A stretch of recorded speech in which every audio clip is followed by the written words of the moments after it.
안녕하십니까. 캡스톤 디자인 경진대회에 참가한 딥러닝 앤 PCB 팀입니다. 저는 전자공학과 김창환이며 제가 먼저 발표를 시작하겠습니다. 발표는 다음 5개의 내용 순서로 진행하겠습니다. 저희가 수행한 작품 개요는 다음과 같습니다. 다음으로 과제 추진 배경에 대해 설명하겠습니다. PCB 제조업체에서 현재 수작업을 통해 결함을 검출한다는 사실을 알게 되었고, 수작업 업무의 효율성을 높이기 위해 자동화 연구를 진행했습니다. 이러한 연구의 필요성을 말씀드리면 현재의 인력을 활용하는 시스템은 오랜 시간이 소요되며 모든 결합을 정확하게 검출할 수 없습니다. 또한 딥러닝을 활용해 뛰어난 정확성을 구현한다면 양산 시스템에 접목하여 수율 향상과 원가 절감에 기여할 수 있습니다. 현재 기판 제조 기업에서 PCB 외관 검사에는 다음과 같은 공정이 적용됩니다. 영상 설비를 활용한 검출 시스템을 거친 후 최종적으로 검사 인력이 직접 묵시 검사를 수행합니다. 저희 팀이 개발한 작품은 최종 묵시 검사 단계에서 정확도 및 속도를 획기적으로 개선 가능합니다. 저희가 이번 과제에 적용한 딥러닝 기술은 인공신경망을 구성하는 기계학습 기술이며 데이터에서 패턴을 추출하고 수많은 비선형 처리, 히든 레이어를 사용합니다. 딥러닝을 활용한 기술 중 저희 팀이 사용한 오브젝트 디텍션 기술이 있습니다. DNN에 입력으로 이미지를 넣으면 그 이미지에 해당하는 클래스를 분류하고 타겟으로 하는 전체 클래스에 대한 확률값과 사물의 위치를 바운딩 박스로 예측하는 기술이 오브젝트 디텍션입니다. 다음 사진과 같이 자동차의 운전 보조 시스템, 신체 인식, 제조업 등에서 오브젝트 디텍션 기술이 널리 사용되고 있습니다. 최근 오브젝트 디텍션은 대부분 딥러닝 기반으로 연구가 진행되고 있습니다. 그 이유는 딥러닝은 데이터에 대한 학습 개념을 도입해서 각 클래스의 가장 두드러진 피처를 자동으로 산출하여 오브젝트 디텍션 성능이 획기적으로 향상되었기 때문입니다. 다음 사진에서 딥러닝 기반 오브젝트 디텍션 논문 흐름도를 확인할 수 있으며 대세인 만큼 기술 업데이트 속도가 굉장히 빠릅니다. 다음으로 작품 개발 방법 및 과정에 대해 발표하겠습니다. 먼저 딥러닝 학습에 필요한 데이터셋 제작을 진행했습니다. 총 30개의 PCB를 확보하고 광택 제거를 위해 표면 처리를 진행했습니다. 표면 처리를 하는 이유는 아래 사진과 같이 표면 처리를 하지 않을 경우 PCB 표면 광택과 빛 반사에 의한 일정한 밝기의 이미지를 확보할 수 없었기 때문입니다. 이러한 표면 처리 이후 현미경으로 확대 이미지를 촬영 후 PC 프로그램을 사용하여 오픈쇼트 등 회로 결함을 임의로 제작했습니다. 제작 과정을 다시 한번 정리하면 다음 사진과 같이 6개의 단계로 정리할 수 있습니다. RGB 이미지가 아닌 바이너리 이미지로 변환시켜 사용했습니다. 그 이유는 RGB 이미지를 사용할 경우 트레이닝에 사용된 PCB와 동일한 색을 가진 기판만 정확하게 디텍션 가능하기 때문입니다. 반면 바이너리 이미지는 블랙 앤 화이트 색만 활용하여 데이터 학습을 진행하기 때문에 PCB 색에 따른 변수를 제거하고 정확도를 향상시킬 수 있습니다. 또한 다양한 솔더색을 고려하지 않아도 되기 때문에 학습에 필요한 데이터셋 개수가 감소하고 바이너리 스레숄드를 조절하여 선명한 회로 이미지를 추출할 수 있습니다. 딥러닝 학습을 위한 데이터셋 라벨링 작업에 대해 이어서 설명드리면 다음 사진과 같이 오픈쇼트 등 6개의 클래스를 나눠 라벨링 작업을 진행했습니다. 총 30개의 PCB를 사용하여 현미경으로 한 PCB당 30개에서 40개의 회로 확대 이미지를 찍었습니다.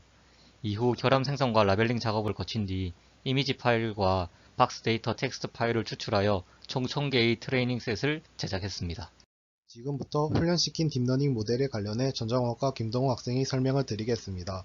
먼저 오브젝트 디텍션 모델로 욜로 V5를 선정한 이유는 PCB 결함의 실시간 탐지를 위해서 저희는 높은 정확도와 탐지 속도를 낼 수 있는 모델이 필요 조건이었습니다. 다른 오브젝트 디텍션 모델과 달리 욜로 V5는 높은 실시간성과 동시에 적절한 탐지 정확도, 건장 GPU 사용이 낮은 장점 때문에 욜로 V5 모델을 사용하기로 결정했습니다. 다음 욜로 V5 모델의 성능에 대한 슬라이드입니다. 욜로 V5가 최근에 나온 모델이라 다른 모델 간의 비교 자료가 부족하여 모델 간의 비교에 욜로 V4의 그래프를 보여드릴 것인데, 먼저 오른쪽 그래프와 같이 V4와 V5는 성능이 거의 비슷함을 알 수 있습니다.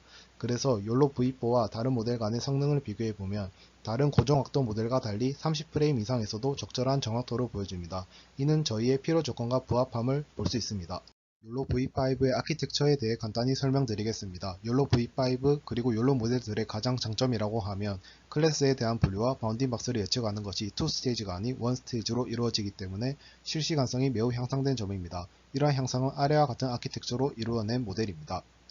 이 슬라이드는 다음 두 장의 슬라이드에서 나올 성능평가 지표들이 무엇인지 설명하기 위한 슬라이드입니다. 먼저 프리시전과 리콜에 대해 설명드리면 프리시전은 학습된 모델이 예측을 true로 하였을 때 실제로 입력된 데이터가 true인 비율을 뜻하며 리콜은 실제 true 데이터 입력 시 예측이 true인 비율을 의미합니다.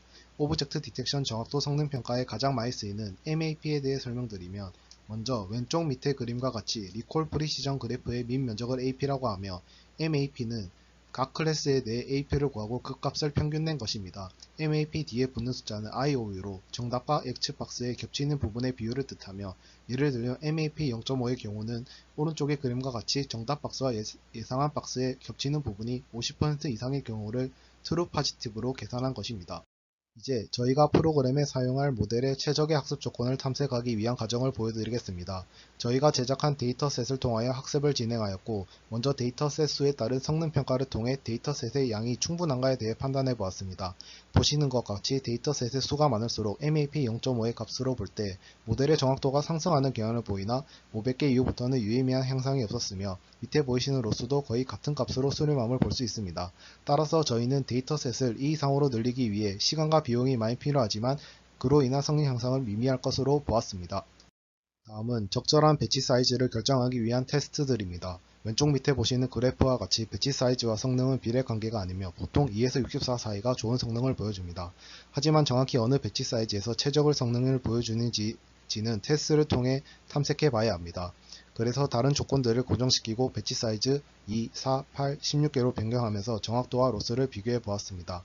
그 결과 MAP 값을 보았을 때 서로 유의미한 편차는 없었고, 다만 배치 사이즈 2인 경우 검증 데이터를 통한 박스 로스 값을 산출했을 때 다른 배치 사이즈보다 좋은 값이 나왔으며 전 슬라이드와 더불어 최종 학습 조건을 결정했고, 이를 통해 훈련된 모델을 PCB 결함 탐지 프로그램에 사용했습니다. 다음은 프로그램의 GUI 제작 과정에 대한 슬라이드입니다. 먼저 레이아웃 제작을 위해 Qt 디자이너를 사용하였고, 프로그램들의 기능은 프로그래밍을 통하여 구현하였습니다. 이 화면은 실제 프로그램의 작동 화면이며, 먼저 바이너리 스레시홀드를 방향키로 조절할 수 있도록 하여 모델에 선명한 바이너리 이미지가 입력되게 하고 정확한 탐지가 가능하도록 하였습니다. 그리고 실제 화면과 디텍션 화면의 동시 출력, 스크린샷 기능, 파일 이름 설정 기능, 파일 미리 보기 기능을 구현했습니다. 작품 플로우 차트에 대해 이어서 설명하겠습니다. 먼저 샘플 PCB가 소형 현미경을 통해 관찰되면 변환 코드에 의해 바이너리 영상으로 변환됩니다. 그리고 나서 데이터셋으로 학습되어 추출된 딥러닝 모델을 활용하여 바이너리 영상의 결함을 디텍션합니다. 이렇게 디텍션된 결함 영상을 GUI 화면에서 바이너리 영상으로 출력합니다. 그 옆에는 기존 현미경으로 촬영되는 오리지널 영상이 함께 송출됩니다. 저희 작품은 기판 제조 기업뿐만 아니라 PCB를 다루는 연구소, 대학 등 다양한 연구기관에서 사용하기에 가격과 크기가 합리적입니다. 또한 기업과 협업하여 고성능 고정확도 검출 시스템을 구현한다면 연구개발 기관에서 충분히 수요가 있을 것으로 예상합니다. 그리고 저희 작품의 원리를 기반으로 리지드 PCB뿐만 아니라 FPCB, FCBGA 등 다양한 종류의 PCB 관찰에 충분히 활용할 수 있습니다. 또한 인력을 활용하는 작품을 자동화하여 스마트 팩토리를 구현함으로써 비용 절약을 이루어 원가 절감을 기대할 수 있습니다. 아직 상용화 가능한 단계가 아니기에 앞으로 결함 크기 자동 계산 등 현업에 필요한 기술을 추가적으로 구현할 필요가 있습니다.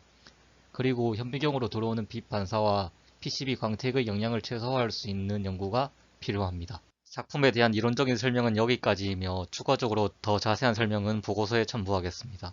이제 작품 시연 영상을 보여드리겠습니다. 소형 현미경으로 샘플 PCB를 관찰하는 모습이고 전체 외관은 다음과 같습니다.